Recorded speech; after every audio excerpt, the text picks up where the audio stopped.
ప్రియమైన వారలారా, యేసుక్రీస్తు నామమున మీకు నా ప్రేమపూర్వక శుభాకాంక్షలు. సంతోషంగా ఆనందంగా ఉన్నారా? ఈ స్థలం ఎలా ఉన్నది? చూచుటకు అందంగా ఉన్నదా? చాలా ప్లెసెంట్ అయిన ఒక స్థలము. మనకు దేవుడు ప్రజా వైద్యశాల కట్టించి ఇచ్చారు కదా, అందులోనిదే ఈ స్థలము.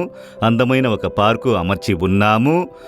వ్యాధిగ్రస్తులైన వారికి కొంచెము కూర్చుని సేద తీర్చుకొనుటకు ఒక మనరమ్యముగా ఉండే పరిస్థితిని తయారు చేసి ఉన్నాము. దేవుడు అలాగే కదా మన కొరకు చేసి ఉన్నారు. ఎంతో అందమైన సుందరమైన స్థలములను దేవుడు సృష్టించి ఇచ్చారు కదా. మనం సెలవు దినాల్లో ఆ స్థలములకు వెళ్ళాలి, ఆ స్థలములను చూడాలి, దేవుని సృష్టి యొక్క మహత్యమును చూసి తిలకించి దేవుని స్తుతించాలి. సరే, ఈ దినము దేవుడు మీకు ఒక ముఖ్యమైన కార్యమును చెబుతున్నారు. చాలా జాగ్రత్తగా గమనించండి. మీరెవరని అడిగితే ఏం చెబుతారు? వెంటనే మీ పేరు చెబుతారు. లేకపోతే మీరెవరు, ఏ ఊరు అని అడిగితే ఊరు పేరు, డిస్టిక్ అంతా చెబుతారు. తండ్రి పేరు, కుటుంబం పేరంతా చెబుతారు. ఇంకా మీరు ఏం చేస్తున్నారు, ఏ పని చేస్తున్నారు అని అంటే గంభీరంగా చెబుతారు. నేను బ్యాంకు మేనేజర్ని అని అంటారు. కాలేజీలో ప్రొఫెసర్ అని అంటారు. లేకపోతే ఏ ఉద్యోగం చేస్తున్నారు అని అంటే గర్వంగా చెబుతారు. అయితే ఇక్కడ దేవుడు ఒక కార్యమును చెబుతున్నారు. నీవెవరో తెలుసా కుమారుడా, కుమార్తె అని చెప్పి. లేవికాండము 20వ అధ్యాయము 26వ వచనములో, మీరు నావారయి యుండునట్లు అన్యజనులలో నుండి మిమ్మును వేరుపరిచితిని. దేవుడు చెబుతున్నారు, మీరు నావారై ఉండాలి గనుక ఇతర జనులలో నుండి మిమ్మును నేను వేరుపరిచితిని అని చెబుతున్నారు. ఎంత గొప్ప భాగ్యమో కదా. ఈ ప్రపంచమంతా ఎన్నో కోట్ల ప్రజలు జీవిస్తున్నారు. మీరు ఉన్న దేశములో, మీరు ఉండే స్థలములో ఎన్నో లక్షల మంది ఉన్నారు. వారందరికీ మధ్య దేవుడు మిమ్ములను ఏర్పరచుకొని, నీవు నా వాడవు, నీవు నా దానవు, నీవు నా కుమారుడవు, నీవు నా కుమార్తెవు, నాకు సొంతమని చెప్పుటకు ఇతర జనులలో నుండి దేవుడు వేరుపరిచినారట. అది ఎంత గొప్ప భాగ్యం కదా. ఆయన ద్వారా ఏర్పరచుకొనబడి, వేరు చేయబడి, ఆయనకు సొంతమై ఉండుట. అప్పుడు ఏం చెప్పాలంటే, నేను యేసుకి సొంతము. ఆయన నన్ను ఏర్పరచుకొని వేరు చేసినారు. ఆయన భద్రతలో నేను ఉన్నాను. అలా చెప్పేటప్పుడే ఒక ఆనందం కదా. మీరు జీవించేది లోకములోనే. లోక జనుల వలె అన్ని పనులు చెయ్యాలి, శ్రమపడాలి. అయితే మీరు వారి వలె జీవించుటకు పిలువబడలేదు, వేరు చేయబడిన వారు. ఎప్పుడూ మనసులో ఉంచుకోవాలి, యేసు చెప్పారు, నేను లోకస్తుని కానట్లు మీరు లోకస్తులు కారు. కనుక లోక ప్రజల వలె ఆలోచించుట, యోచించుట, డబ్బు, పేరు, ప్రతిష్టలు, గొప్పతనము, అతిశయం ఆలోచనలు ఉండకూడదు.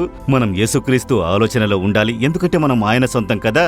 ఆయన వలె యోచించాలి, ఆయన వలె మాట్లాడాలి, ఆయన వలె జీవించాలి. ఆయనకు సొంతమైన వారం కదా. దేవుడు నన్ను వేరు చేసినారు అన్న ఆలోచనతో జీవించాలి. మీరు ఉద్యోగం చేసే స్థలములో ఇతరుల వలె ఉండకూడదు. మీరు వ్యత్యాసమైన వారు. నీవు వ్యత్యాసమైన దానవు కుమార్తె, నీవు వ్యత్యాసమైన వాడవు కుమారుడా. మీరు పరిశుద్ధమైన దేవునికి సొంతము, శక్తి కలిగిన దేవునికి సొంతము. ఆయన మిమ్మును వేరు చేసి తనతోనే ఉంచుకొని ఉన్నారు. మీరు దాన్ని యోచించి చూడండి. ఒక నిమిషం దాన్ని ఆలోచించి చూస్తేనే మీరు ఆయన్ని స్తుతించకుండా ఉండలేరు. ఈ లోకంలో ఎన్నో కోట్ల మంది ప్రజలు, అనేక జాతుల ప్రజలు, అనేక భాషలు మాట్లాడే ప్రజలు మన చుట్టూ పనిచేస్తూ నివసించుచూ ఎంతోమంది జనులు ఉన్నను మనలను దేవుడు వేరు చేసి నీవు నాకు సొంతము అని చెబుతున్నారు. నాకు సొంతమై ఉండునట్లు వేరు చేసి తిని, కనుక మీరు యేసుకి సొంతము. అది ఎంతో గొప్ప భాగ్యం కదా. దేవుని మీరు స్తుతించాలి. కొందరు చెబుతారు, నేనెవరో తెలుసా అని అంటారు. ఎవరు మీరు? నేను ఎమ్మెల్యేకి పిఏగా ఉన్నాను. ఒక ఎమ్మెల్యే పిఏనే అంత గొప్పగా చెబుతున్నాడు, ఎమ్మెల్యేకి పిఏ అని. బిడ్డలైతే నేను మినిస్టర్ కుమారుని అని అహంభావముతో నడుచుకుని అతిశయముగా చెప్పుకునేవారు ఉన్నారు. మీరు చెప్పండి, నేనెవరో తెలుసా? పరిశుద్ధుడైన దేవుని వలన ఏర్పరచుకొని ఉన్నాను, వేరు చేయబడి ఉన్నాను. నేను ఆయనకు సొంతము. కనుక ఆయనకు తగినట్లు నడుచుకోవాలి కదా. ఏం చెబుతారు? ఒక మినిస్టర్ కుమారుడైతే దానికి తగినట్లు నడుచుకొనుడి. మీ తండ్రి ఎలాంటివారు, మీరలా నడుచుకోవచ్చా అని అంటారు కదా. కనుక మీ తండ్రి మిమ్ములను వేరు చేసి ఆకాశమును భూమిని కలుగజేసిన దేవుడు, పరిశుద్ధుడైన ఒక దేవుడు. మీరాయనకు తగినట్లుగా నడుచుకోవాలి కదా. మనం నడుచుకొనుచున్నామా? యోచించి చూడండి. ఆయన నన్ను నమ్మి వేరు చేసి తనతో ఉంచుకొని ఉన్నారు. ఆయనకు ఇష్టమైన వానిగా నడుచుకొని ఉన్నానా అని యోచించి చూడాలి. అప్పుడు మనల్ని మనం సమర్పించుకున్నప్పుడు మనసులో ఒక గొప్ప ధైర్యము, ఆనందము కలుగును. నేను ఆయనకు సొంతము, ఆయన బిడ్డగా ఉన్నాను అని చెప్పి మీరు దానికి దేవుని స్తుతించాలి. దేవా, నన్ను మీరు వేరు చేసి ఉన్నారు, ఈ లోకమును విడిచి, లోక ప్రజలను విడిచి వేరు చేసి నీవు నాకు సొంతము అని చెబితిరి. ఎంత గొప్ప భాగ్యము! దేవుని చూసి చెబుతారా? ఇందుకొరకే సిలువలో రక్తమును చిందించారు. ఆ రక్తము ద్వారా విమోచింపబడిన వారే ఆయనకు సొంతము. అందర్నీ ఆయన ప్రేమించుచున్నారు. మనము యేసు రక్తము ద్వారా విమోచింపబడి కడుగబడి రక్షణను స్వతంత్రించుకున్న వారే ఆయనకు సొంతమైన వారు. కనుక మీరు ఆయన రక్తముతో కడగబడి ఉన్నారా? ఆయన మీ పాపములు క్షమించారన్న నిశ్చయత ఉన్నదా? ఆయన ద్వారా మీరు రక్షింపబడి ఉన్నారా?